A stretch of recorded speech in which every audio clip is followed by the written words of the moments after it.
Eu queria convidar o pastor Paulo a vir aqui à frente. Ele vai nos trazer a mensagem do Senhor nesta manhã.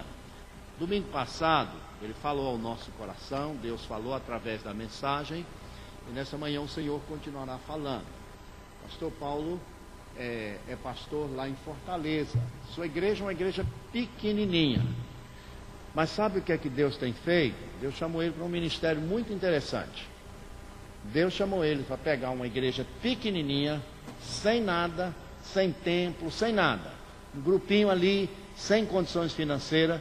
E ele trabalha com aquele grupo, e eles vão trabalhando. Daqui a pouco eles arrumam a igreja, compram os banquinhos, e constrói, e faz um templo. Mais adiante eles convidam um pastor, aí o pastor Paulo sai dali e vai começar tudo de novo no outro lugar. Esse é o ministério que Deus tem usado ele neste momento. E ele tem sido uma bênção nesta igreja onde ele está. O povo o ama muito por causa desta visão do reino de Deus que ele tem. Que o Senhor fale ao nosso coração nesta manhã.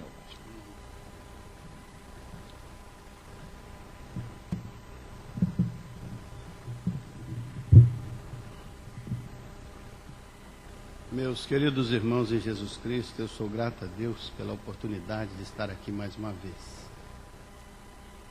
Eu fico muito sensibilizado quando vejo esta apresentação, ou apresentações como estas. A nossa igreja só tem 45 pessoas, 45 membros. Então ela é uma igreja pequena. Mas ela tem uma característica interessante. Ela tem um projeto social com 350 crianças da favela. Então é uma igreja pequena, mas que está com uma grande visão. E nós achamos que é a nossa responsabilidade cuidar dessas crianças, investir nessas crianças, ajudar essas crianças, para que elas possam ser na sociedade representativas do poder, da graça, do amor de Deus. Então eu queria que os irmãos sempre orassem pelas crianças da IBEC, chama-se IBEC, Igreja Batista em Edson Queiroz. Então a gente tem uma sigla chamada IBEC, é a nossa igreja. E lá nós temos um slogan, que se chama IBEC é um lugar de bênçãos. IBEC é um lugar de bênçãos, um lugar onde a manifestação de Deus está sendo percebida a cada dia. E embora o nosso tamanho seja pequeno fisicamente, mas a nossa visão é grande. E eu tenho certeza que daqui a alguns anos, aquela igreja vai ser uma das grandes igrejas da cidade, porque ela está olhando lá na frente, como um potencial imenso que Deus está colocando à nossa frente, como um desafio, né? Eu gostaria muito que os irmãos orassem. E lá nós temos um grupo de teatro também, é um grupo de dança e um grupo de teatro. E nós fazemos uma vez por mês um teatro para a comunidade, no sentido de convidar a comunidade para vir assistir. E eu fiquei imaginando aqui, imagina que se muitas pessoas da comunidade estivessem assistindo essa peça hoje, seria um impacto tremendo, né? Porque para mim que sou crente há 40 anos, foi um impacto tão grande, né? Vendo ali o esforço às vezes do jovem, né? De vencer as adversidades para chegar até tocar as vestes do Senhor, como aquela mulher doente, né? E quantas forças são contrárias, né? E impedem aquele jovem. Que coisa maravilhosa esse trabalho. Eu louvo a Deus pela vida dos irmãos, pela apresentação. Não só isso, mas a música de altíssima qualidade. A irmã Manauara ali que dirige a música é uma bênção, né? A bateria, tudo, muito legal, muito bom. E eu fiquei pensando aqui, eu não sei se os irmãos transmitem isso pela internet, transmitem? Então, quer dizer, então é uma bênção, né? Agora tem que dar visibilidade para isso. As pessoas aqui dessa cidade, desse estado, têm que ter acesso a isso que os irmãos estão fazendo aqui. Porque essa igreja, ela é uma força missionária muito grande. Porque aqui são pessoas que vieram do Brasil, que trazem esse coração verde e amarelo, mas que trazem também uma espiritualidade profunda. E isso pode fazer diferença nessa cidade. Pode ser uma bênção aqui, não é? Nós recebemos o Evangelho pelos irmãos americanos há mais de 100 anos atrás, como um esforço missionário. Quem sabe agora é nosso tempo de retribuir, né? Trazendo para esta cidade visões novas, desafios novos do Evangelho de nosso Senhor Jesus Cristo, né? Hoje eu quero ler uma passagem da Escritura, que está aqui no capítulo 4 do segundo livro dos Reis. Essa passagem eu acho uma passagem muito linda, porque ela, embora muito simples, tem lições assim muito preciosas. O título aqui na minha Bíblia é O Milagre do Azeite. Então, azeite milagroso, né? Já ouviram falar no milagre do azeite? Esse está aqui. Então, eu quero falar isso com os irmãos amanhã desse dia. Nós vamos pensar sobre o que aconteceu com as pessoas envolvidas aqui nesse relato bíblico. Eu leio para os irmãos, diz assim, no capítulo 4 de 2º livro dos Reis. Certo dia, a mulher de um dos discípulos dos profetas foi falar a Eliseu. E ela disse, teu servo, meu marido, morreu, e tu sabes que ele temia o Senhor. Mas agora veio um credor que está querendo levar meus 2 filhos como escravos. Eliseu então perguntou-lhe, como posso eu ajudá-la? Diga-me o que você tem em casa. E ela respondeu, tua serva não tem nada, a não ser uma botija de azeite. Então disse Eliseu, vai pedir emprestadas vasilhas a todos os teus vizinhos, mas peça muitas vasilhas. Depois entre em casa com seus filhos e feche a porta sobre vocês. Derrame daquele azeite em cada uma das vasilhas e vá separando as vasilhas que forem cheias. Depois disto ela foi embora, entrou na sua casa com seus filhos, fechou sobre si a porta e começou a encher as vasilhas que os filhos lhe traziam. Quando todas as vasilhas estavam cheias, ela disse a um dos seus filhos, traga-me mais uma vasilha. Mas ele respondeu, já acabaram. Então o azeite parou de correr. Ela foi e contou ao homem de Deus, e ele lhe disse, vá, venda o azeite, pague as suas dívidas, e você e os seus filhos ainda poderão viver de tudo que restar, de tudo que sobrar. Então esse é o texto. Mulher estava passando uma dificuldade lá, não é? O marido dela havia morrido. E ela foi surpreendida por uma dívida, talvez inesperada. E ela ficou desesperada porque o credor veio e queria levar os 2 filhos dela como escravos para pagar aquela dívida. E ela então procura o profeta Eliseu e diz assim, assim e assim aconteceu comigo. Tu sabes que o meu marido era servo do Senhor. E agora estou desesperada nessa situação. Então o profeta faz uma pergunta para ela, o que é que você tem na sua casa? E ela responde, eu não tenho nada, nada, a não ser uma botija de azeite. E o profeta diz, então vai por toda a sua vizinhança, pede vasos vazios, mas peça muitos. Não peça poucos, peça muitos. E traga esses vasos vazios. E você e seus 2 filhos entrem em casa, feche a porta. E lá dentro da sua casa, comece a colocar o azeite nesses vasos vazios. E à medida que eles forem sendo cheios, você vai separando. E ela fez assim. Levou seus filhos e começou a encher os vasos. A certa altura ela pede a um dos filhos, traga mais um vaso. Ele disse, mamãe, agora os vasos foram completos, todos estão cheios, não há mais vasos. Então o azeite parou de jorrar.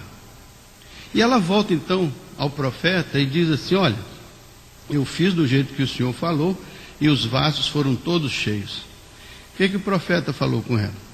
O profeta diz, agora você vai, pega esses vasos cheios e vai ao mercado e vende esses vasos de azeite. E quando você tiver recebido o resultado dessa venda, você paga todas as suas contas, todas as suas dívidas, e do restante que sobrar, você vai viver com os seus filhos. Esse é o texto. E aqui tem tantas lições, e eu vou pelo menos deixar com os irmãos umas 155, depois os irmãos procurem o restante, tá bom assim? É porque tem muita coisa aqui. Então vamos começar a pensar assim. Aquela mulher foi surpreendida por uma situação inesperada. Quantas vezes a vida vai correndo numa certa tranquilidade e a gente é surpreendido por uma situação inesperada. Aquela mulher experimentou a morte do seu marido. Seu marido era o esteio da casa. A Bíblia diz que ele era crente, mas provavelmente ele tinha algum tipo de negociação, algum tipo de projeto, algum tipo de empreendimento, e a sua esposa muito provavelmente não tinha conhecimento da envergadura, ou das complicações ou das dificuldades que o seu marido provavelmente estivesse enfrentando. O texto não é claro sobre isso. O texto só fala que quando ele morreu, tinha uma grande dívida para saldar, uma grande dívida para pagar. E aquela mulher não tinha recursos para fazer esse pagamento. Ela não tinha. Então, ela fica numa dificuldade, porque no meio daquela dificuldade, daquela angústia, vem o credor e diz: o jeito de você pagar a dívida é me dando os seus 2 filhos que vão me servir, vão ser como escravos. Este é o costume da época. Se você não tinha como pagar uma dívida, tinha que pagar com o serviço, com o trabalho. E então ela fica naquela angústia, e ela vai procurar o profeta com essa problemática. Então, todos nós, semelhantemente a essa mulher, temos alguma problemática na vida. Todos nós temos algumas dificuldades que precisamos resolver, sejam elas aparecidas inesperadamente, ou sejam elas conhecidas, e nós lutamos com elas há muito tempo e batalhamos. Às vezes é uma doença que você tem que enfrentar, às vezes é um relacionamento complicado, conflitivo, às vezes é uma situação social, às vezes é uma dívida que você não consegue pagar, às vezes é uma perda que traz tristeza ao seu coração, às vezes é um luto, às vezes é uma frustração que você não consegue administrar. Não importa de que natureza seja a sua luta, a sua agonia ou a sua angústia. É muito provável que qualquer que seja a sua situação, ela seja semelhante à situação desta mulher, que estava desesperada e angustiada, porque estava vivendo uma situação que fugia do seu controle, fugia do seu domínio. Ela não sabia o que fazer. Ela não tinha recursos materiais para solucionar aquela questão. Ela estava diante de um impasse. E naquele momento ela vai procurar o profeta. Ela vai procurar Eliseu e diz assim: olha, a minha situação chegou nesse ponto. Eu estou vivendo isso. Ela tinha uma noção clara da sua dificuldade, da sua luta. Mas ela vai ao profeta. E o profeta agora vai lhe dar uma instrução, uma orientação. E ele diz assim: o que é que você tem na sua casa? E ela responde: eu não tenho nada. Interessante que às vezes nós achamos que não temos nada, quando na verdade ainda existe alguma coisa por onde Deus possa começar nas nossas vidas. O problema é que Deus vê onde nós não vemos. Deus pode realizar coisas importantes a partir de coisas tão pequenas que nós julgamos serem nada. Aquela mulher olhou para a sua situação e disse: eu não tenho nada. Mas na verdade ela tinha o ponto de partida para que Deus pudesse realizar uma obra extraordinária na vida dela. Quantas vezes nós achamos que somos fracassados, que não temos nada, que não há nada que possamos fazer, que não há nada que nós possamos utilizar para começar um projeto novo, um caminho novo, uma oportunidade nova. Mas a palavra do profeta, a palavra de Deus, lembrou aquela mulher: não, você tem um pouco de azeite na sua casa. E é assim que Deus vai começar com você. Vai começar com você exatamente onde você está.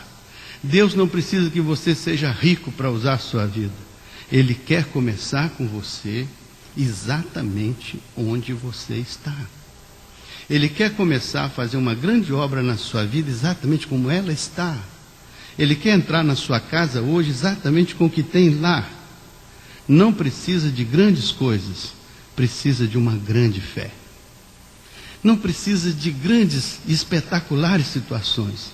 Deus está olhando para você hoje, e qualquer que seja o seu cenário, Deus tem um ponto pelo qual Ele pode começar a operar maravilhosamente na sua vida. Foi assim com aquela mulher. Agora eu vou mostrar para vocês aqui, nesse terceiro momento, uma coisa importante. Quando ele disse assim: o que é que você tem? Eu não tenho nada, só uma botija de azeite. Então o profeta, a palavra profética, a palavra de Deus chega a ela assim: Agora você vai lá na casa dos seus vizinhos pedir muitos vasos emprestados. Aqui começa a complicação. Suponha que ela fosse uma pessoa fechada, uma pessoa que não construísse amizades, uma pessoa que não tivesse relacionamento, uma pessoa que não tivesse bom relacionamento com os vizinhos. A quem que ela ia pedir vaso emprestado naquela hora? Aqui está dizendo, aquela mulher tinha uma coisa importante, além do azeite, ela tinha bons relacionamentos. Ela tinha uma vizinhança em quem ela podia confiar. Muito provavelmente, ela já tinha cedido muitos vasos antes, para que agora, quando ela estivesse precisando, outros então podiam lhe trazer vasos. Assim é a vida. Os relacionamentos são construídos.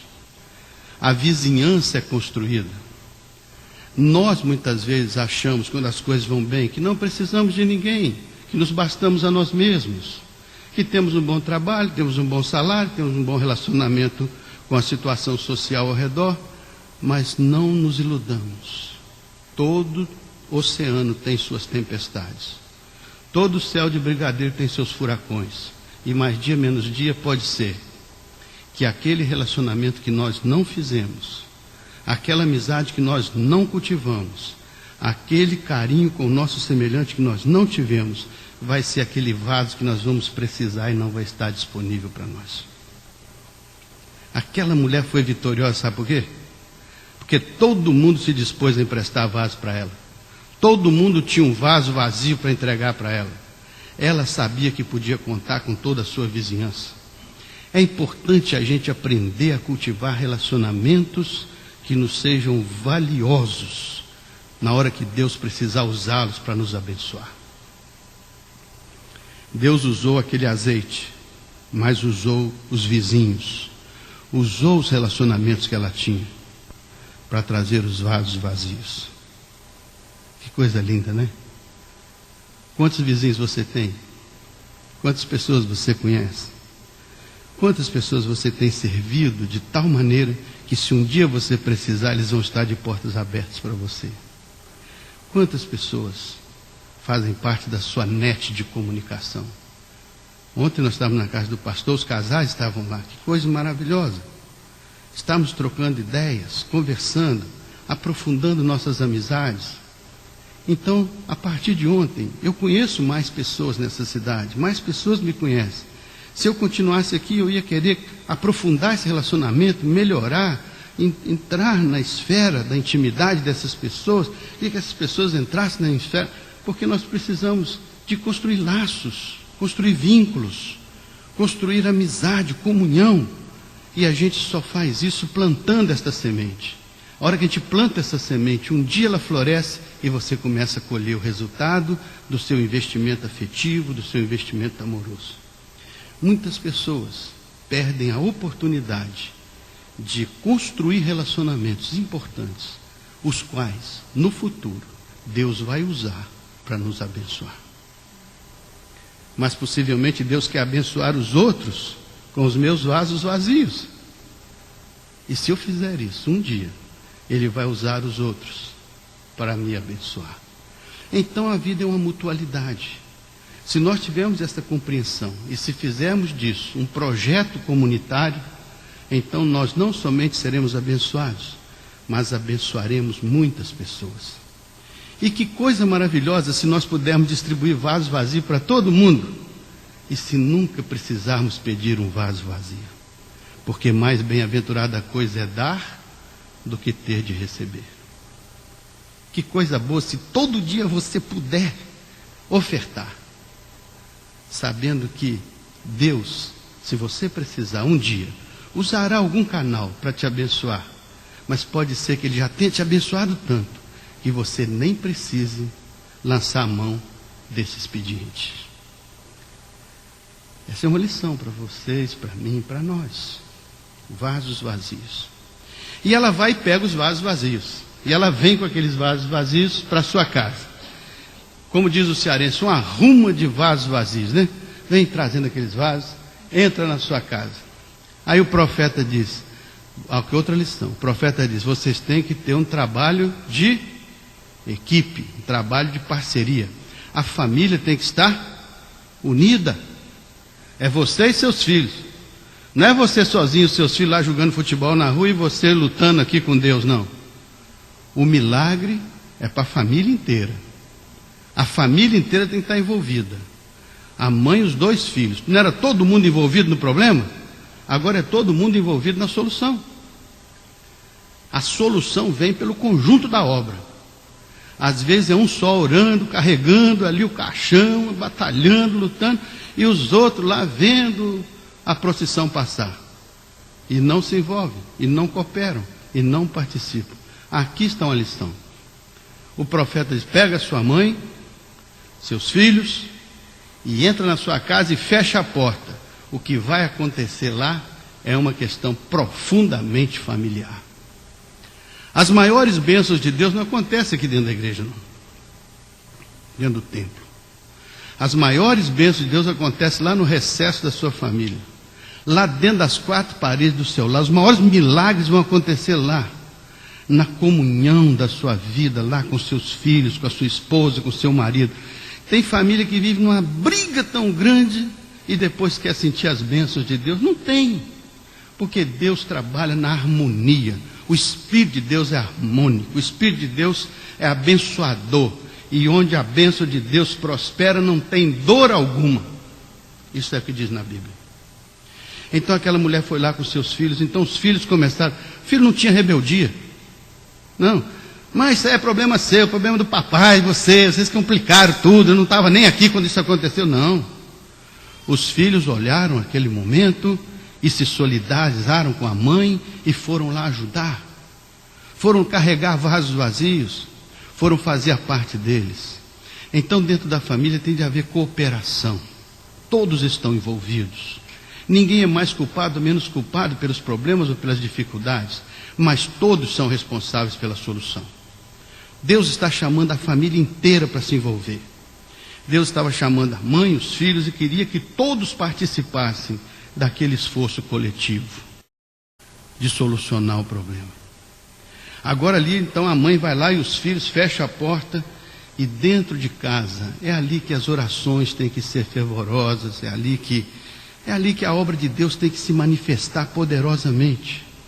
Porque eu digo, por mais amigos que você tenha, por mais relacionamentos que você tenha, no fundo, essencialmente, é a sua família que faz a grande diferença. É aquele lugar onde o seu coração se sente aquecido, compreendido, protegido. Igual diz o Pequeno Príncipe, né? Já leram esse livro, provavelmente. Diz que plantou uma rosa, cuidou da rosa, defendeu a rosa. E um dia ele descobriu que existia um canteiro com mais de 5.000 rosas. E ele olhou para a rosa dele e disse assim: puxa, minha rosa é igual às outras. E então ele estava apaixonado pela sua rosa, agora tem tantas outras. E ele ficou em dúvida se ele devia ser apaixonado pela rosa ou por todas as outras, né?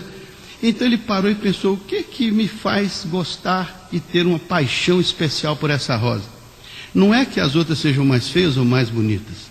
É que esta é a minha rosa porque eu plantei, eu protegi do vento, eu coloquei a redoma ao redor, eu botei água na sua raiz, eu cuidei dela e ela se tornou a minha rosa. Por isso tu te tornas eternamente responsável por tudo aquilo que você cativa. E a família é a nossa principal conquista, é o que há de mais importante. E se você prestar atenção, este mesmo Saint-Exupéry dizia que o essencial, o fundamental, ele é invisível aos olhos. Não é o que aparenta ser, mas é o que em essência é. É aquilo que intimamente está no nosso coração, na nossa mente. É o que intimamente está na nossa crença, na nossa convicção. É como nós cremos, o que nós pensamos, o que nós achamos a respeito da nossa família, a respeito do nosso marido, da nossa esposa, dos nossos filhos. É o que nós pensamos a respeito do que Deus nos deu como uma unidade familiar, como um lar. É isso que muitas vezes não é nem apenas as coisas que são visíveis, mas os valores, os sentimentos, as emoções que correm nas veias espirituais da família. É isso que faz a saúde da família ou a derrota da família. se faltar esse alimento espiritual, esse alimento de confiança, de mutualidade, de amor, de segurança, de confiança, de respeito, de valorização mútua, se faltar isso, a família morre de inanição espiritual, de inanição emocional, de fome das coisas intangíveis que dão sentido e valor à vida. Aquela mulher então contava com esta unidade familiar, seus filhos estavam juntos com ela naquela hora. E ela começa a botar o azeite, bota o azeite daqui, bota o azeite dali, bota o azeite, até que enche todos os vasos. E ela estava lá, meu filho, traga mais um vaso, agora não tem mais vaso. O azeite parou de correr. Note que o azeite não era a bênção de Deus, e os vasos não tinham sido o recurso humano que ela conseguiu, mas o azeite de Deus só parou de correr a hora que não havia mais vaso para encher. As limitações estão sempre do ponto de vista do homem, nunca de Deus. Deus tinha azeite para encher quantos mais vasos tivesse. Ela é que não tinha mais vasos para encher. A limitação está sempre do lado do homem. Deus é ilimitado na sua possibilidade, no seu poder. Então nós temos que nos organizar de tal maneira que ofereçamos a Deus as maiores possibilidades possíveis para que Ele possa derramar o maior número de azeite possível. Tem gente que arranja um vaso e quer que Deus lhe dê 10 bênçãos, mas você só tem um vaso, você só preparou para um vaso, você só se organizou para um vaso. Como é que você pode ter a expectativa de receber 10 se você se organizou para um? Aí é a visão. A visão tem que ser: Deus é grandioso. Eu tenho que me organizar para ser uma pessoa capaz de ter uma fé grandiosa, acreditar num Deus grandioso, saber que Ele pode responder poderosamente. Então eu tenho que fazer a minha parte o mais amplamente possível.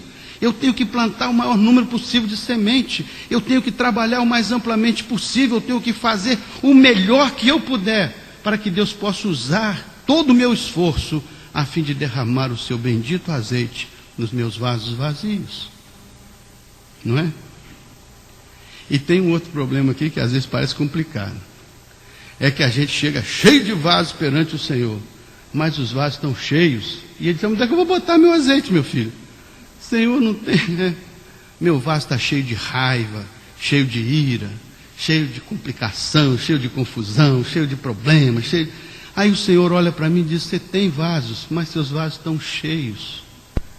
Esvazie isso tudo, jogue esse entulho fora, jogue esse entulho emocional no lixo, abandone tudo isso. Chegue perante mim com um vaso vazio que eu quero te encher com o óleo do Espírito poderosamente. E você vai frutificar na bênção de Deus. Muitas vezes nós enchemos a nossa vida com o que não tem nada a ver com o Senhor. E Ele fica impedido de fazer a obra dele, porque o vaso já está cheio. Esvazia. Abra o coração. Derrame a alma no altar do Senhor. Diga: Senhor, leve esse entulho emocional para longe, leve essas coisas fora. Deixa a minha vida limpa, pura, aberta, vazia, para que ela seja cheia da tua plenitude, da tua graça, do teu poder. Paulo diz: transformai-vos pela renovação da vossa, para que possais experimentar o poder de Deus, a vontade de Deus, o projeto de Deus, que é bom, perfeito e agradável. Tira a velha mente, bota uma nova mente, abre para que Deus possa dar a mente de Cristo, a mentalidade espiritual, a mentalidade que prospera na presença de Deus. Deus quer nos dar uma visão de fé.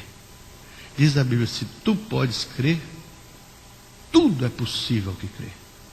Mas tem que crer, tem que acreditar, tem que saber que Deus te dá uma possibilidade ilimitada de fé e de visão.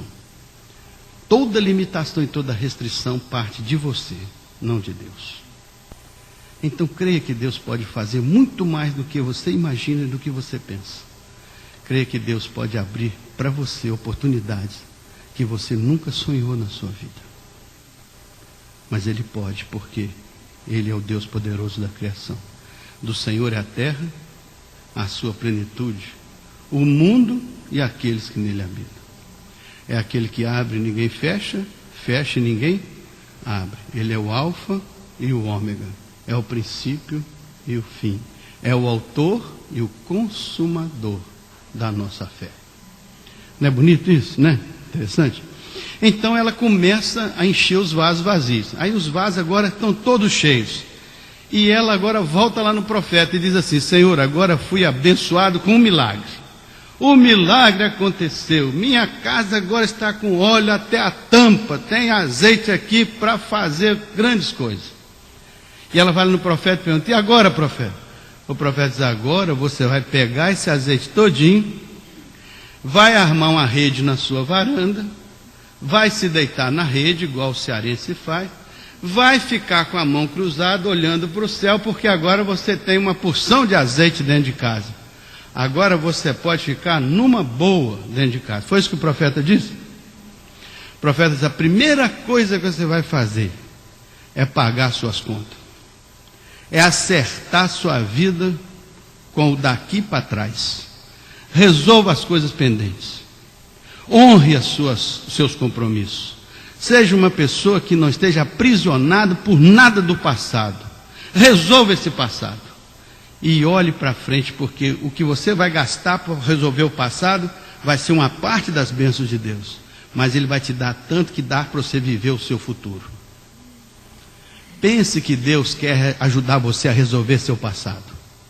Seja passado emocional, seja passado espiritual, seja passado financeiro.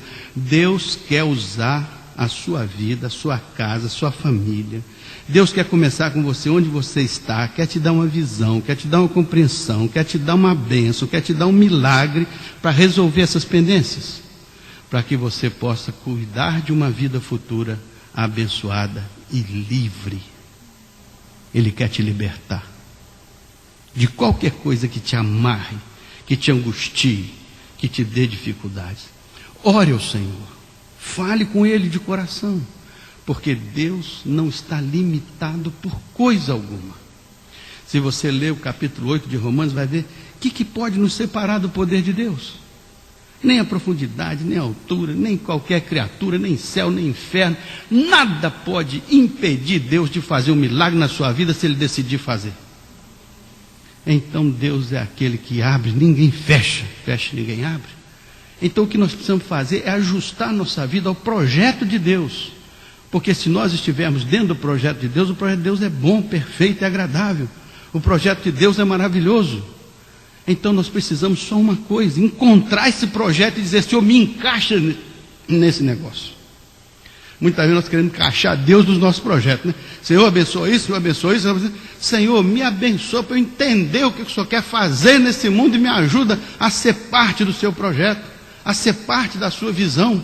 Eu quero que o Senhor me capacite a entender a tua mente e ajustar a minha mente à tua, porque aí o Senhor não tem problema nenhum de me abençoar, nem de fazer nenhum milagre na minha vida, porque eu estou dentro do seu negócio. Não é Deus dentro do nosso negócio, é o nosso negócio dentro do negócio de Deus. É a nossa vida dentro do projeto do Senhor. Vocês entenderam? Então a mulher vai lá, e agora o que ela tinha que fazer? Olha aí, ela continua trabalhando, né? Ela tinha que ter relacionamento lá, tinha que estar bem com seus filhos, tinha que fazer aquele trabalho de botar o azeite. O azeite era de Deus, mas a obra de fazer tudo aquilo era dela. Ela tinha que se esforçar, ela tinha que pedir emprestado, tinha que botar o azeite, e agora ela tem que ir para o mercado vender. Vai agora vender, meu filho, minha filha, vai lá. Mas eu nunca vendi na vida. Mas o Deus que fez o milagre para você lá na sua casa é o Deus que vai te capacitar para dar o passo seguinte. Deus capacita você a andar cada passo na bênção que Ele quer te dar. Se Deus quer te dar uma bênção, Ele te capacita para receber essa bênção. Você só precisa estar disponível para isso e ter a disposição de trabalhar. Se aquela mulher fosse preguiçosa, chateada, aborrecida, não queria fazer nada, reclamando, Deus não tinha o que fazer com ela. Mas ela não. O profeta diz: vai lá vendê-la. Vou vender. E o que tinha que fazer? Do dinheiro que você apurar, resolva eticamente esse passado, resolva essas coisas, honre a memória do seu marido, resolva tudo. Porque a bênção de Deus é para você honrar tudo que você precisa honrar. A bênção de Deus é para você resolver as pendências. A bênção de Deus é para você ser livre para viver com o que Ele lhe dá e glorificar o nome dEle. Entenderam isso? Então, meus irmãos, isso é uma passagem simples, né? Só para vocês entenderem que Deus, Ele quer trabalhar conosco, a partir de quem nós somos, onde nós estamos e com o que nós temos. Ele começa daí, e Ele é o mesmo Deus de ontem, de hoje e de eternamente. Ele vai nos abençoando onde a gente pensa que não existe nenhuma possibilidade. Ele começa a nos abençoar. É como aquele profeta que olhou para o céu, uma seca tremenda, o mundo se acabando de seca. Ele olha para o céu e diz, tem uma nuvenzinha lá do tamanho da mão de um homem. Pô, mas o que adianta uma nuvenzinha do tamanho de um homem para uma seca tão grande? É que Deus começa a fazer as coisas, às vezes, de pontos tão pequenos e imperceptíveis. Mas Ele transforma uma pequena nuvem numa tempestade tremenda. Se Ele quiser molhar a sua terra, Ele molha. É verdade. Nunca despreze o dia das coisas pequenas, diz a Bíblia. Nunca despreze. Porque a árvore grande um dia era uma semente. A bênção grande um dia foi uma simples promessa. Todas as bênçãos de Deus começam com uma promessa. E Deus te dá a promessa e depois Ele diz, agora vá lá e conquiste. Vá lá e batalhe. Vá lá e transforme essa promessa numa bênção no tempo e no espaço. Não é assim? Quando os servos do Senhor saindo do cativeiro egípcio, indo para a direção da terra prometida, para chegar na terra, então mandaram 12 espias, 2 olheiros, né? Olheiros, havia a terra lá. Já havia promessa de entrar na terra, de possuir a terra. Está lá, vocês vão lá olhar a terra. Aí foram os 12. Aí 10 voltaram com um relatório. E 2 voltaram com outro relatório. A maioria voltou com o relatório. A terra tem gigante, os caras são fortes demais, nós não vamos ter condição nem de... Eu sou um gafanhoto na frente deles, não tem nada que possamos fazer. É um desespero total, uma tribulação danada. Para chegar lá, nem luta nós vamos conseguir lutar. É melhor voltar lá para o Egito e ser escravo do que morrer aqui nesse negócio aqui. Essa bênção de Deus está furada, não tem nada a ver esse negócio aqui. É um terror. Os outros 2 vieram. A terra tem gigante, tem isso, mas tem cada um cacho de uva que precisa de 2 homens para carregar. O negócio lá é maravilhoso. É uma terra que emana leite, mel, é maravilhosa, é extraordinária. E Deus nos prometeu aquela terra, então não há nada que possa impedir a promessa de Deus de acontecer. Vamos lá lutar, batalhar e conquistar a terra. Quem foi vitorioso? Os 10 que vieram reclamando ou os 2 que acharam que Deus tinha dado a promessa, que a promessa era para ser vitoriosa? Foram lá e conquistaram a terra. E estão lá até hoje. Conquistaram a terra. Porque acreditaram. Porque visualizaram. Porque acreditavam na promessa de Deus. Porque não se intimidaram com os problemas e com as dificuldades. Porque o Deus poderoso da criação estava com eles. Por isso que Deus diz para o Josué, todo lugar que pisar a planta do seu pé eu vou te dar, não te desvie nem para a esquerda nem para a direita, se organize com a palavra do Senhor, vá lá, seja corajoso, determinado, seja forte, e vai vencer, atravessa o rio, entra na terra e conquista a terra, porque eu te dei por promessa, todo lugar que pisar a planta do teu pé. É isso que Deus quer fazer com você. Ele quer que você tenha confiança, a segurança de que, ainda que você ande pelo vale das sombras da morte, Ele não te deixa desamparado, Ele está com você, Ele vai lá com você. Eu tinha um amigo no seminário chamado Mauro Israel Moreira, ele é um grande pastor, espetacular pastor, uma igreja grande, e um dia foi diagnosticado que ele tinha um câncer no cérebro. E aí, rapaz, agora o cara vai morrer. Ai, morrer não tem jeito e tal. Aí a igreja, não vai morrer, nós vamos orar por ele, ele vai ser curado e vai ser uma bênção. Então a igreja orando para Deus curar, a igreja ora daqui, ora dali, e ele faz exame, faz tratamento, aquela agonia, aquela tribulação toda. Um dia ele chegou na frente da igreja e disse assim: meus irmãos, eu quero dizer uma coisa importante aos irmãos.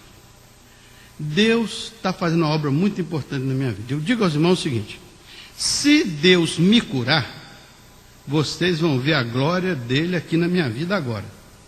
Se ele não me curar agora, eu vou ver a glória dele lá no céu daqui a pouco. O fato é que a glória dele vai se manifestar de toda maneira. Ou ele se manifesta aqui agora, ou se manifesta daqui a pouco lá no céu. Mas eu vou ver a glória dele de qualquer maneira. Então não se preocupem, descansem no Senhor e caminhem junto comigo até o tempo que Deus quiser. E assim é que eu acho que é a fé que descansa no Senhor. Ela não está preocupada em dizer de que maneira Deus vai fazer. Ela está preocupada em saber que Deus vai fazer. E que vai fazer aquilo que é bom, perfeito e agradável para nós. E nós vamos descansar no seu poder e na sua graça. E a glória dele vai se manifestar em nós e através de nós. Faz sentido para vocês? Então vamos orar aqui, não é? Pedindo a Deus que aplique isso ao nosso coração. Porque a coisa mais difícil que tem é a gente acreditar no Senhor num mundo tão consumista, num mundo tão materialista, num mundo tão voltado para as coisas imediatas, num mundo tão voltado para o prazer imediato, né? A gente, quando falta alguma coisa, a gente se sente incomodado, já aborrecido, chateado, frustrado, né? A coisa mais difícil é saber que Deus começa a fazer grandes obras conosco, onde as coisas parecem tão pequenas e tão insignificantes. Se a gente for capaz de crer, Deus pode transformar uma simples botija de azeite num sucesso grandioso na nossa vida, resolvendo o passado, o presente e o futuro. A bênção de Deus engrandece e não traz dor alguma. Senhor nosso Deus e Pai, eu te dou graças, Senhor, porque nós temos a Tua palavra e nós podemos aqui meditar, compreender, Senhor, que o Senhor está conosco, que o Deus de Jacó é o nosso refúgio. Nós te agradecemos, ó Deus, porque temos esta compreensão bíblica. Nós te agradecemos porque esta palavra alcançou os nossos corações como uma espada penetrante e alcançou a nossa mente e nos deu compreensão da tua promessa, da tua obra, do teu agir. Por isso que nós queremos descansar, Senhor, em ti, queremos confiar. Ajuda a nossa fé, faz que nós sejamos cada vez mais crentes verdadeiros, crentes sinceros, crentes humildes, porém crentes corajosos, determinados, crentes lutadores, sabendo que a tua promessa vai se cumprir nas nossas vidas. Que a tua graça repouse sobre esta igreja, que a tua boa mão esteja sobre cada irmão aqui presente e sobre cada um aqui, a tua bênção esteja manifesta de maneira clara. Ó Deus, abençoa os familiares distantes daqui. Abençoa aqueles que nesta hora, Senhor, estão distantes do teu reino, embora conheçam a tua palavra. Abençoa-os, ó Deus, com uma bênção tal que eles se sintam constrangidos a voltar ao teu aprisco. Abençoa esta nação que nos abriga, que nos recebe. Abençoa as autoridades, presidente desta nação. A Bíblia diz que o coração do rei está nas mãos do Senhor e a tudo quanto quer o inclina.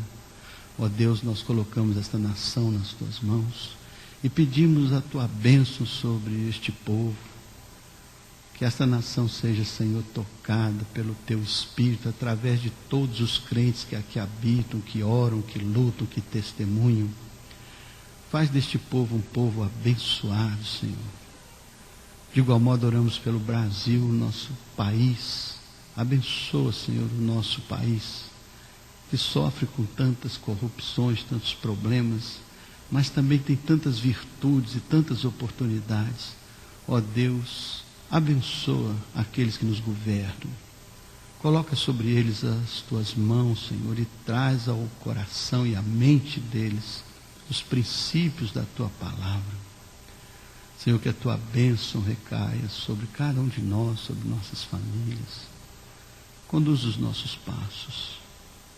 Faz-nos sensíveis à tua voz. Faz-nos humildes diante de ti, Senhor. Nós queremos ser crentes que possam estar disponíveis para o Senhor. Senhor, esta é a nossa oração, em nome de Jesus. Amém, Senhor. Amém. Deus abençoe os irmãos. Muito obrigado pela sua gentil atenção e pelo carinho conosco durante esses dias. Deus seja louvado.